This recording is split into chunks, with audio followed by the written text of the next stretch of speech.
शांति। आज 26 नवंबर 2021 की बाबा की साकार मुरली है। मुरली के महावाक्य हैं, मीठे बच्चे, स्वयं को राजयोगी समझ विकारी संबंधों से ममत्व निकाल दो। सिर्फ तोड़ निभाने के लिए साथ रहो। प्रश्न है, तुम बच्चों ने देह भान को भुलाया है, इसका यादगार शास्त्रों में किस रूप में दिखाया है? उत्तर है, दिखाते हैं पांडव पहाड़ों पर गल मरे, परंतु उनको क्या पड़ी थी जो पहाड़ों पर बर्फ में जाकर शरीर छोड़ेंगे। लौ कहता है, हिमालय के पहाड़ों पर कोई शरीर नहीं छोड़ते, बाकी तुम योग बल से शरीर छोड़ देते हो। देह भान को भूल अशरीरी बनने की प्रैक्टिस करते हो। ओम शांति। रूहानी बाप रूहानी बच्चों को समझाते हैं, समझाते तो हर रोज हैं, फिर भी कई बातें भूल जाती हैं। बच्चों को बुद्धि में यह तो रखना है कि यह संगम युग है, हम संगम युग पर हैं। बाप आते भी हैं संगम युग पर। कलयुग अंत और सतयुग आदि का संगम गाया हुआ है, बुलाते भी इस समय हैं। पति दुनिया कहा जाता है कलयुग के अंत को, इसलिए और कोई टाइम पर बुलाते नहीं। बाप आएंगे भी नहीं। जब कलयुग का अंत होता है तब ही मुझे बुलाते हैं। बाबा, हम पतितों को पावन बनाने आओ। कलयुग के अंत और सतयुग के आदि में आओ। बुलाते हैं, परंतु उनको पता नहीं है कि कल्प की आयु कितनी है। समझते हैं भक्ति करते करते, धक्का खाते खाते आखिरी में मिल ही जाएंगे। कल्प का अंत कब होगा यह किसको पता नहीं है। याद करते ही तब है जब कलयुग का अंत होता है। सतयुग त्रेता में तो है ही सुख, द्वापर में भी इतना दुख नहीं होता है। कलयुग में मनुष्य जब बहुत दुखी होते हैं तब बाप को पुकारना शुरू करते हैं। तमो प्रधान माना दुखी, तब ही पुकारेंगे ना। हे दुख हरता सुख करता आओ। दुख के बंधन तो बहुत हैं, दुख के टाइम ही भगवान को पुकारते हैं कि इस बंधन से छुड़ाओ। जब कोई रास्ता नहीं मिलता है तो बहुत जोर से पुकारते हैं, परंतु फिर भी पाते नहीं। जैसे मेज यानी भूल भुलैया होता है ना, जहाँ से भी जाते हैं रास्ता नहीं मिलता। जब थक जाते हैं फिर चिल्लाते हैं। तो यहाँ भी मनुष्य जब बहुत दुखी हो जाते हैं तब चिल्लाते हैं, हे दुख हरता सुख करता, हे अंधों की लाठी। इस समय ही पुकारते हैं, हे अंधों की लाठी। अभी तुम संगम पर हो, एक तरफ है पांडव और दूसरे तरफ है कौरव। अंधा उनको कहा जाता है जो रचयिता और रचना के आदि मध्य अंत को नहीं जानते हैं। सज्जे उनको कहा जाता है जो बाप द्वारा रचता और रचना को जान गए हैं। तुम तो समझाते हो हमको राज्य भाग्य मिला है, तब तो चित्र दिखाते हैं सतयुग है शिव बाबा का स्थापन किया हुआ, इसलिए उनका नाम पड़ा शिवालय। फिर विकारी बनते हैं तो वाम मार्ग की स्थापना होती है, इसलिए इसको वैश्यालय कहा जाता है। सतयुग है शिवालय, कलयुग है वैश्यालय। तुम संगम युगी ब्राह्मणों को यह मालूम है कि अभी हम न वैश्यालय में हैं और न शिवालय में हैं। हम शिवालय में जा रहे हैं। अभी वैश्यालय विकारी संबंधों से हमारा ममत्व निकल गया है। अभी है हमारा भविष्य के संबंधों से ममत्व। हम अभी राजयोगी हैं, वह है योगी, उनसे हमारा क्या कनेक्शन है। फिर भी तोड़ निभाने के लिए रहना तो अपने ही घर में ही है।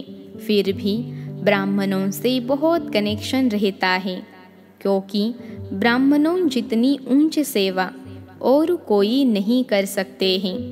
रूहानी सेवा करने बाप ही निमित्त बनते हैं। वह बाप भी है टीचर भी हैं तो गुरु भी हैं। सत्य बाबा, सत्य टीचर, सद्गुरु भी हैं। सत्य को सुप्रीम ही कहते हैं। उन द्वारा हमको वर्षा मिल रहा है। यह याद रहने से कितनी हर वक्त खुशी रहनी चाहिए। फिर औरों को समझाने लिए पुरुषार्थ किया जाता है। पहले पहले तो है वह पारलौकिक बाप, वह सत्य शिक्षक भी हैं, सद्गुरु भी हैं। सृष्टि चक्र के आदि मध्य अंत का ज्ञान देते हैं, इसलिए उनको ज्ञान का सागर कहा जाता है। पहले पहले तो उनकी महिमा करनी है। वह सत्य बाप, सत्य टीचर, सत्य सद्गुरु है। सत्य धर्म की स्थापना करते हैं। मांगते हैं ना कि एक राज्य हो, वह तो सतयुग में होता है, यहाँ तो हो न सके।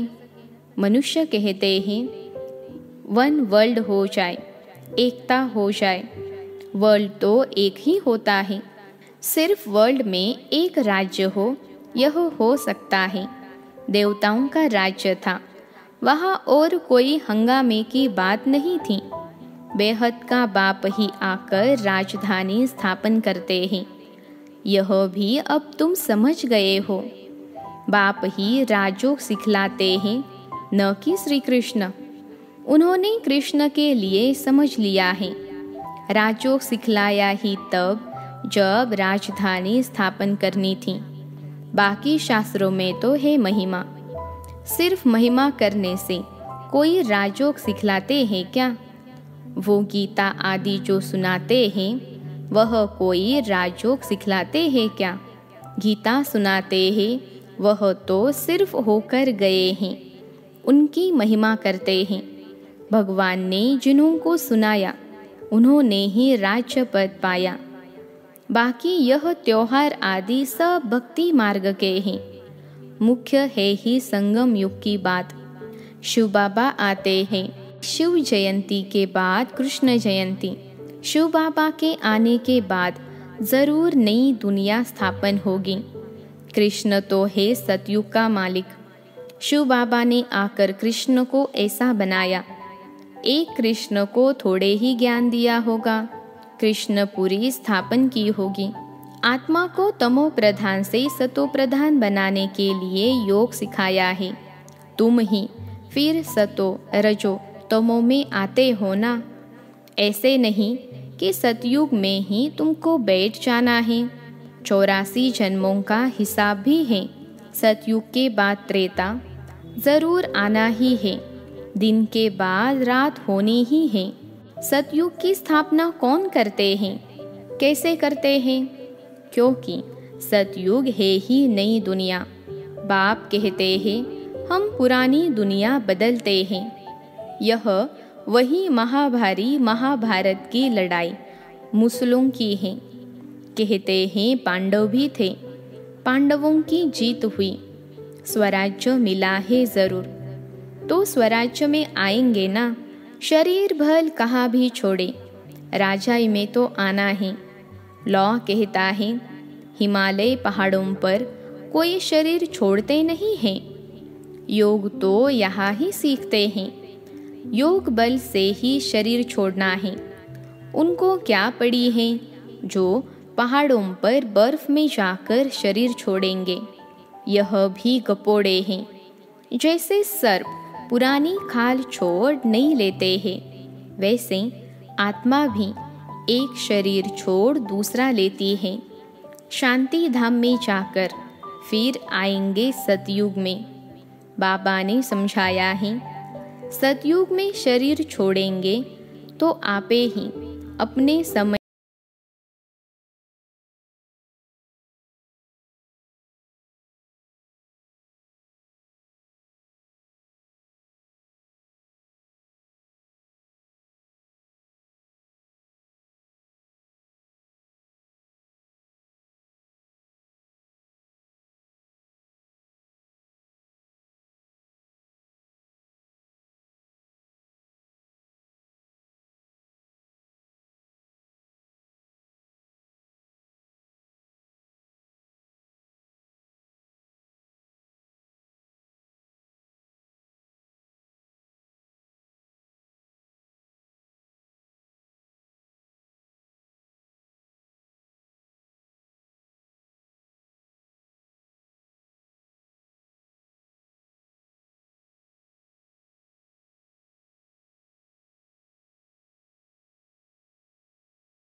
वह इस दुनिया को बदलने वाला है। स्थापना तो ब्रह्मा द्वारा यहाँ होती है। अब तुम चित्र बनाते हो। बाबा तो है ही बिंदी, लाइट माइट की। तुम्हारी आत्मा भी लाइट है। अब तुमको लाइट कैसे देवे? तो तुम्हारे सिर पर बिंदी दे दी है। आत्मा को लाइट कैसे दे? लाइट देने से बड़ा बन जाता है। वह बड़ी लाइट को ही पूछते हैं। इसलिए मनुष्य परमात्मा को ज्योति स्वरूप कह देते हैं। वास्तव में लाइट है पवित्रता की निशानी। मनुष्य समझते हैं ज्योति स्वरूप है। बिंदी को अगर लाइट भी छोटी दे तो पूजा कैसे होगी? इसलिए बड़ा कर देते हैं। बाप कहते हैं, मैं परम आत्मा सुप्रीम सोल हूँ, जिसको तुम परमात्मा कहते हो। परंतु छोटी बिंदी की पूजा कैसे हो? लाइट कैसे दे? कोई लिंग की पूजा करते हैं। साहूकार है तो हीरा गोल बनाकर उनकी पूजा करते हैं।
रुद्र माला और विष्णु की वैजयंती माला है। ब्राह्मणों की माला नहीं बनती है। कोशिश की थी बनाने की, परंतु बनी नहीं। इसलिए माला बनाना, अव्यक्त नाम देना छोड़ दिया। नाम जो यहाँ के थे वह नाम यहाँ ही छोड़ फिर वही अपना पुराना नाम ले भाग जाते हैं। उनको उस नए नाम से कोई बुलाएंगे नहीं। तो बाप हमारा बाप, टीचर, गुरु है। ऐसे बाप को तो बहुत लव से याद करना है, परंतु माया ऐसी है जो भुला देती है। इसलिए अवस्था डगमग होती है, मुरझाए पने की फीलिंग आती है। शिव बाबा की याद से फिर खड़े हो जाते हैं। अच्छा, मीठे मीठे सिखिलते बच्चों प्रति माता पिता बाप दादा का याद प्यार और गुड मॉर्निंग। रूहानी बाप की रूहानी बच्चों को नमस्ते। हम रूहानी बच्चों की रूहानी माता पिता बाप दादा को याद प्यार, गुड मॉर्निंग और नमस्ते बाबा नमस्ते। धारणा के लिए मुख्य सार। पहली पॉइंट है, विकारी संबंधों से ममत्व निकाल देना है। भविष्य के नए संबंधों से बुद्धियोग लगाना है। दूसरी पॉइंट है, औरों को समझाने के लिए हर वक्त खुशी में रहना है। सत बाप, सत शिक्षक और सद्गुरु की श्रीमत पर चल अंधों की लाठी बनना है। आज का वरदान है, कोमलता को कमाल में परिवर्तन कर, मायाजीत बनने वाले शक्ति स्वरूप भव।